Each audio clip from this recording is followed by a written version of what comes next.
Yo, j'espère que tu vas bien, moi ça va nickel, comme d'hab. Alors aujourd'hui je vais te faire une vidéo sur l'échauffement, sur pourquoi il faut s'échauffer, qu'est-ce que je fais pour m'échauffer, et voilà, c'est à peu près tout.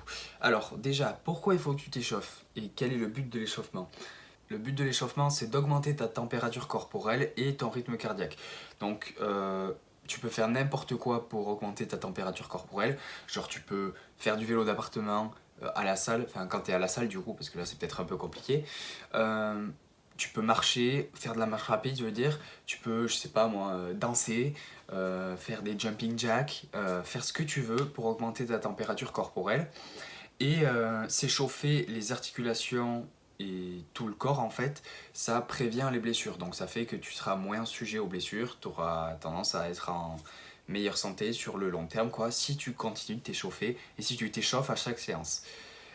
L'échauffement c'est hyper important, c'est une partie essentielle de la séance et c'est genre ce qui te fait passer de la phase tu t'entraînes pas, peut-être, je sais pas moi, t'es dans ton canapé ou alors tu travailles au bureau, tu t'échauffes et du coup tu te mets en mode tu vas t'entraîner. Et ce petit quart d'heure de transition, en fait, ben, il est hyper important, je trouve. Et si tu dois, si t'as qu'une heure de libre, mais que ton entraînement il dure une heure, selon moi, tu devrais quand même t'échauffer un quart d'heure et tant pis, tu fais pas la fin de ta séance, tu vois. Plutôt que de faire toute ta séance sans t'échauffer. Ce serait le meilleur moyen de se blesser. Et on veut certainement pas ça. Donc moi je vais te montrer mon échauffement, qu'est-ce que je fais pour m'échauffer, toutes les articulations et ça. Donc là je fais des rotations du poignet, donc dans un sens puis dans l'autre. Je fais une dizaine de tours dans un sens puis une dizaine de tours dans l'autre. Je pense que je te mettrai de toute façon une photo avant les échauffements et ça, de tout ce que je fais détaillément. Comme ça tu pourras le screen. Là je fais des rotations de coude ou de la tectonique. Donc je fais des rotations de coude, donc par-dessus et en dessous de l'autre avant-bras. Ensuite, je fais des enroulements de l'épaule. Alors, je fais des enroulements vers l'avant et des enroulements vers l'arrière. Donc ça, pareil, c'est 10 de chaque. Ensuite, je prends un élastique et je fais des enroulements vers l'arrière, mais c'est un peu des dislocations de l'épaule. Alors en gros, là tu vois, j'avais juste les bandes, je les tenais les deux d'un côté, et là je rétrécis le truc. Et quand je passe les bras en arrière, donc là tu vois je vais doucement et je me concentre bien à rétracter les omoplates et quand je repars en avant, à les reprotracter en avant. Il faut pas le rusher l'exercice, il faut pas aller vite, il faut vraiment prendre le temps de le faire parce que si tu le fais vite, comme je t'ai dit là tu vois t'es pas échauffé quand tu fais ça encore, ça a pour but de t'échauffer justement. Si tu le fais vite tu risques de te blesser, donc c'est pas l'objectif du tout. Donc voilà, on prend le temps de le faire et on le fait correctement. Ensuite, je prends des poids, donc 2,5 de chaque côté. Et là, je fais du curl, donc pour échauffer les biceps et l'articulation du coude. Je l'ai fait vraiment en amplitude complète et je trouve ça très important de le faire en amplitude complète parce que plus tu fais une grande amplitude, plus tu recrutes de groupes musculaires et de fibres musculaires et plus tu auras de croissance musculaire. Ensuite, je fais des élévations latérales oiseaux. Donc, en gros, c'est des élévations latérales, mais jusqu'au-dessus de la tête, comme si tu finissais un développé militaire, tu finis au-dessus de la tête. Et ben là, voilà, c'est ça, des élévations latérales oiseaux. Ça échauffe les épaules, donc toute l'articulation de l'épaule. Et tu as tes scapulas, tes omoplates qui bougent en même temps que tu fais le mouvement. Donc, ça échauffe vraiment bien toute la zone. Ensuite, je fais des extensions triceps nuque. Ça a pour but d'échauffer les triceps et le coude encore. Ensuite, je passe du coup au bas du corps et là, je fais des rotations de la cheville. Donc dans un sens puis dans l'autre, encore une fois, 10 fois de chaque côté. Après ça, je vais bien échauffer les genoux. Donc là, tu vois que je fais des flexions, extensions du genou. Donc comme si je faisais un 6-6 squat. Et je vais de plus en plus loin. Donc en gros, là, tu vois, je finis sur la pointe des pieds. C'est voulu. C'est-à-dire que ça fait un bon étirement au niveau du quadriceps. Et le genou, il se retrouve dans une position de flexion complète, tu vois. Et donc, non, tu ne vas pas blesser tes genoux en te mettant en position complète, parce que si tu te mettais accroupi, tu te briserais les genoux en deux, mais ce n'est pas le cas. Du coup, l'objectif là, c'est de les échauffer justement pour pouvoir être à l'aise pendant le squat. Ensuite, je fais des... Alors là, je sais pas trop comment l'appeler. C'est des rotations de la hanche, je dirais. Donc je fais des cercles de la hanche de l'intérieur vers l'extérieur et de l'extérieur vers l'intérieur aussi.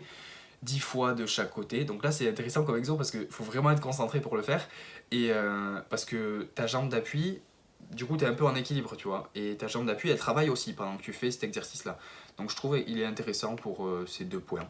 Et après alors voilà, ça je voulais te parler de... C'est des exos de mobilité. C'est des exos que j'ai vu faire d'un mec qui a l'air de très bien s'y connaître en anatomie. Sur Instagram c'est The Muscle Doc. Et genre, donc du coup il parle en anglais. Hein, mais là en gros, si tu veux, je calme ma jambe arrière, elle est bloquée. Et du coup le fémur est bloqué. Et mon but c'est que je rentre les fesses, donc j'amène les fesses vers l'avant. Et je vais de plus en plus loin dans le mouvement. Ce qui fait que c'est comme si ça... T'as le fémur il est bloqué et t'as le bassin qui tourne autour du fémur si tu veux. Et du coup, se mettre dans cette position-là, ça me fait gagner de l'amplitude. Et là, tu vois, je reste en statique, mais pendant 5 secondes maximum, tu vois. L'idée, c'est que pour des mouvements comme ça, où tu t'étires un peu en passif, c'est de ne pas faire des mouvements en statique qui durent genre 1 minute, comme si tu faisais des assouplissements. Le but, c'est d'aller de plus en plus loin. Tu vois que genre, je souffle, je vais un peu loin, ensuite je reset ma position, je remets tout en place, je vais un peu plus loin, je ressouffle pour aller un peu plus loin dans le mouvement. Et ça me fait gagner en mobilité au niveau de mon squat, je trouve. Et quand je fais cet échauffement-là, je me sens beaucoup mieux en bas du squat. Et quand je le fais pas, quand j'oublie de le faire, je sens vraiment que j'ai du mal à descendre suffisamment pendant le squat et que je suis moins à l'aise. J'ai une moins bonne production de force en bas du mouvement. Donc voilà, je trouve que cet exo il est hyper intéressant. Et le deuxième exercice que j'ai vu de ce mec, c'est, alors il appelle en anglais hip airplane. En français, ce serait l'avion hanche. Genre, je vois pas trop le délire. Mais du coup, en gros, ta jambe d'appui, c'est celle qui travaille la plus. Et si tu veux, au tout début du mouvement, là, genre, je fais une rotation interne du bassin. Donc, en gros, mon bassin, il va vers mon fémur, vers ma jambe d'appui. Et plus je me tourne, plus je fais une rotation externe. Et du coup, ça fait que le fémur est fixe. Et là, le bassin tourne tout autour. Tu vois. Et du coup, ben, le précédent exercice, genre où j'avais le fémur fixe et je forçais, c'était un peu un exercice passif. Et là, tu vois, c'est un peu plus en actif parce que les muscles tout autour de la hanche et de ça, ils sont obligés de travailler pour me stabiliser pendant le mouvement. Et un truc important, c'est que je garde les fesses rentrées, les fesses vers l'avant. C'est l'inverse de cambrer le bas du dos, tu vois. Je suis en flexion des lombaires pendant toute la durée du mouvement et je fais ça juste 2 allers-retours par jambe et je peux t'assurer que déjà ça chauffe. Donc si tu ne l'as jamais essayé, je te conseille de l'essayer. Et donc là pour finir l'échauffement un peu plus général on va dire, c'est du overhead squat. Donc je fais plusieurs exercices juste avec la barre et je fais 10 répétitions par exo à chaque fois aussi. Le overhead squat c'est un exo, donc c'est du squat avec la barre au-dessus de la tête. Et tu vois que je vais le plus profond possible pendant le squat et je fais une pause en bas pour pour être à l'aise en fait dans le bas du squat. Et donc j'ai la mobilité nécessaire pour aller en bas du squat et me maintenir.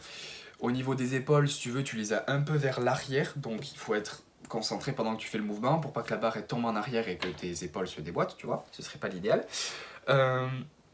Donc c'est vraiment un bon exo pour être à l'aise en bas du mouvement du squat et pour être sûr d'avoir la mobilité nécessaire pour produire la force nécessaire en bas du squat. Ensuite, je fais du développé militaire, donc là, ça échauffe les épaules. Ce qui est intéressant, c'est que ça te gaine tout le corps, étant donné que tu as la barre au-dessus de la tête, comme le overhead squat. Tu es obligé de garder tout le corps gainé et dur, donc ça échauffe bien le corps dans son ensemble. Ensuite, je fais du rowing penché, donc là, ça a pour but d'échauffer les dorsaux, tous les muscles du dos, on va dire, en général. Et ça continue, tous ces échauffements-là, ils continuent d'échauffer les coudes, les épaules, qui sont quand même des articulations où tu mets pas mal de stress quand même dans les exercices. Et là, en dernier exo, c'est du RDL, donc du Romanian Deadlift. Je te le montre de côté aussi pour que tu vois un peu mon amplitude.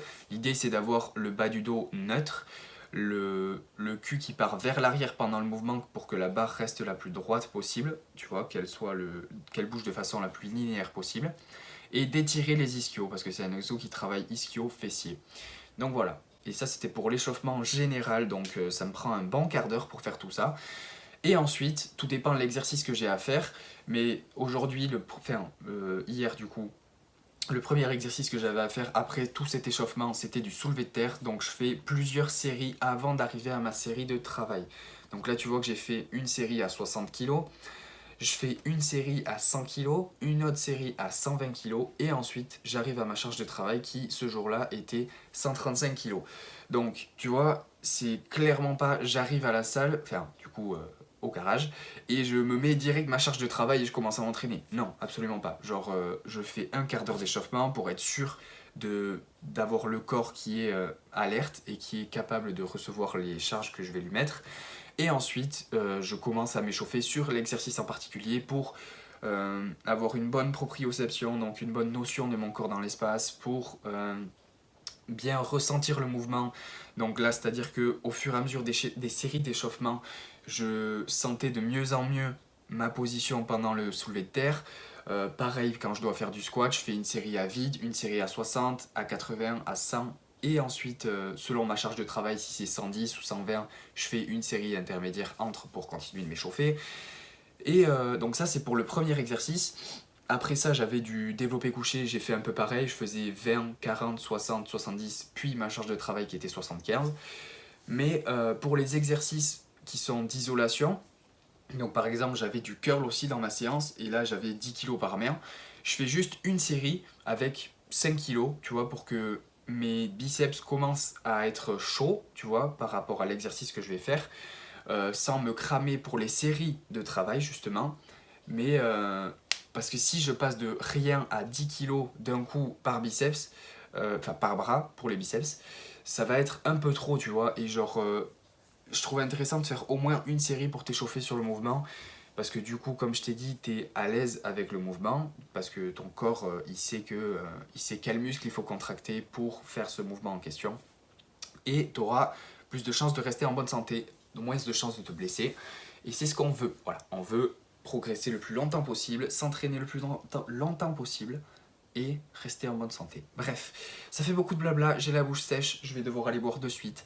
J'espère que la vidéo t'aura plu. Si t'as aimé, mets un j'aime, commente pour me dire ce que t'en as pensé. Je te dis à la prochaine, reste positif, peace. Tell them don't get fly for these women. I was born with these propellers. All my haters cannot beat me, so I call them acapellas. See, I'm only getting better. You only get jealous. You know that I run it. Everything you wanna do, I already done it. And I got your little boo telling me she love me. I got this one, that one. Damn, it's gonna be a long night.